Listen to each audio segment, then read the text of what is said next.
Teen Wolf é uma série levemente inspirada no filme dos anos 80, O Garoto do Futuro, que conta a história de Scott McCall, um adolescente comum que tem que aprender a lidar com uma nova vida depois de ser atacado por uma criatura na floresta. O que ele tá fazendo na floresta é coisa normal de adolescente, sabe? Investigando um cadáver com o melhor amigo dele. Eu posso explicar. Esse é o Scott, nosso protagonista, Água com Açúcar, e esse é o Styles, o melhor amigo engraçadinho e sarcástico dele. E como eu disse, eles têm a brilhante ideia de se enfiar na floresta no meio da noite para ir atrás de um cadáver. Meio cadáver. A polícia só achou metade. Falando da polícia, esse é o Popeye do Styles, Xerife Stalinski. Qual que é o primeiro nome dele? Não importa. O que importa é que a partir dele, direta ou indiretamente, que esses dois bananão vão ficar sabendo do andamento das investigações. Sim, investigações. Plural. Ele conhece também muito bem a cria que ele tem, então ele acha os dois na floresta muito rápido. Mas pra dar uma aliviada na barra do Scott, o Styles dá um jeito de tirar o pai dali antes que ele seja visto. Que deixa o amigo sozinho na floresta. Questione os métodos do meu mano Styles, mas nunca os seus resultados.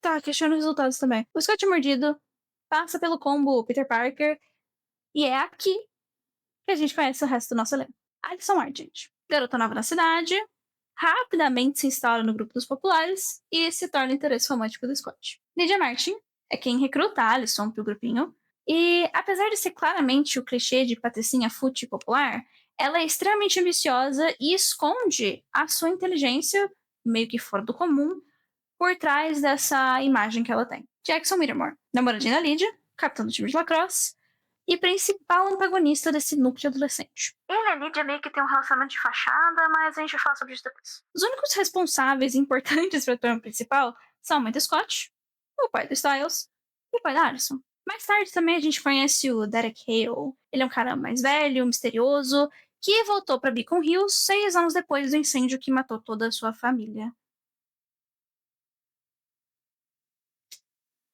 Ele também faz isso. Por algum motivo. Além de ser o homem das pernas bridas, ele também é um lobisomem. Mas, ao contrário do que acusam ele de ter feito diversas vezes, não foi ele que mordeu o Scott, não foi ele que matou a menina na floresta. Ela era, na verdade, irmã dele, a Laura, que veio investigar os envolvidos no incêndio depois de receber uma mensagem meio estranha. E agora, atraído pela morte dela, o Derek tá aqui, atrás do verdadeiro assassino, o Alpha. Nesse universo, só os alfas conseguem transformar os outros. O que faz do Derek e o Scott betas. Não se preocupe sobre os ômegas ainda. Só mais pra frente. Eu só tô falando isso agora porque é importante que vocês saibam dessa dinâmica hierárquica dos lobos. Nesse primeiro momento, a gente vê o Scott tentando, com muito custo, entender e aprender a lidar com os efeitos da licantropia. E no começo, ele até curte essas habilidades novas. Mas muito rápido, ele descobre que as coisas não são tão bacanas assim. Ele finalmente entra pro primeiro time. Mas isso ofende pessoalmente o Jackson, a ponto dele ficar obcecado em descobrir como um ninguém, como Macau, conseguiu sair melhor que ele. Ele consegue chegar numa garota que demonstra interesse nele. Mas agora ele representa um grande perigo para ela. E ela representa um grande perigo para ele. E o pior de tudo é que agora ele tá no meio de uma investigação de uma série de assassinatos, tendo que confiar em pessoas que ele não confia, mentir para todo mundo que ele conhece e viver com medo de que ele vai machucar ou colocar em perigo as pessoas com quem ele mais se importa. Acho que o Styles tinha razão. Ele tá amaldiçoado. Scott. Até porque quem, além dos nascidos assim, iam ver isso como uma coisa boa. Já no primeiro episódio, a gente vê essa dicotomia da mordida sendo apresentada pelas duas únicas pessoas que sabem e protagonizada por dois polos opostos que se espelham a temporada inteira. O Scott pode ter sido, até agora, tão comum que ele passasse despercebido na escola. Mas esse era o único lugar que ele passava despercebido. Ele tem uma amizade muito genuína de longa data, tem um ótimo relacionamento com a mãe dele e tem um emprego bacana. Ele existe fora desse ambiente.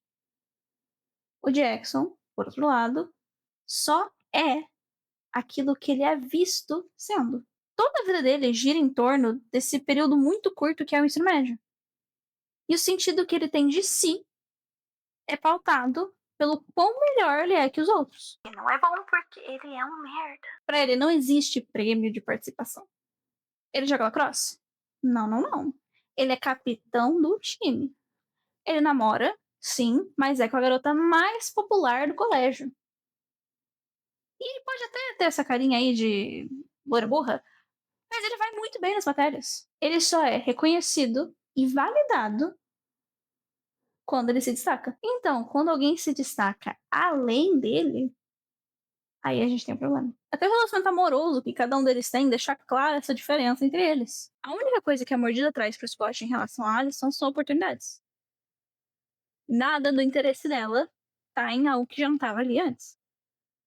A Alison não se importa se o Scott é o melhor em tudo que ele se propõe a fazer ou não.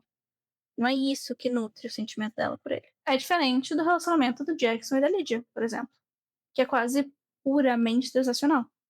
Eles só estão juntos porque isso fortalece o espaço de cada um na hierarquia social. É assim que eles navegam o mundo. A própria Lydia fala: eu não namoro perdedores. E quando o Jackson começa a cometer qualquer tipo de deslize, ela faz coisas para garantir uma reação dele, alimentando o pior, que é essa competitividade extrema. O Jackson não pode ser nada além do melhor com a Lydia. E a Lydia não pode ser ela por completo com ele. Ela é um acessório. Tanto é que quando ela deixa de ser útil pro que ele quer, ele abandona ela completamente. Antes mesmo deles terminarem, ele já tá botando em prática o plano do maligno pra usar a Alison pra chegar no Scott. Ele quer a mordida. Ele precisa da mordida. Tudo que Jackson mais quer pode ser dado de bom grado, de uma forma que ninguém vai conseguir tirar. Como que isso não é um presente? No episódio 4, que a gente conhece a Kate, a tia da Alison. Ela é uma caçadora voraz e veio pra cidade ajudar o irmão com esses ataques do Alpha. Ela e o Derek se conhecem, biblicamente, e fica claro que o ódio que ela sente é muito maior do que qualquer senso de justiça que o código possa representar. Ela também gosta muito de fogo, né? Pois é, a gente sabe que o incêndio foi exatamente 6 anos atrás. O Derek e a Laura, a mais velha, estavam na escola no dia que aconteceu e que a Kate já tinha idade suficiente para morar sozinha e beber num bar sem ninguém achar estranho. Ou seja, o Derek era adolescente e a Kate uma mulher adulta, que tinha toda a noção exatamente do que ela estava fazendo quando ela tirou vantagem de alguém inocente para levar a família dele para abate. E assim, apesar de a gente nunca ter uma confirmação exata da idade do Derek, como essa temporada toda sobre dualidade, reflexos e espelhos, eu acho que faz sentido a gente assumir que o Derek tinha a idade que o Scott tem agora. Afinal, ele tá vendo o passado no presente. E falando do presente, o modus operandi da Kate não mudou. Ela continua tirando vantagem de adolescente no momento de vulnerabilidade pra conseguir o que ela quer. E a na Alison que ela encontra alguém extremamente fácil de manipular. Porque ela já sabe todos os pontos fracos. A menina se sente vulnerável? A tia Kate sabe deixar mais forte. Seus pais estão escondendo coisas de você? Não. Eu vou dar um jeito de ajudar você a descobrir. Sua amiga foi atacada. Oh, minha vida.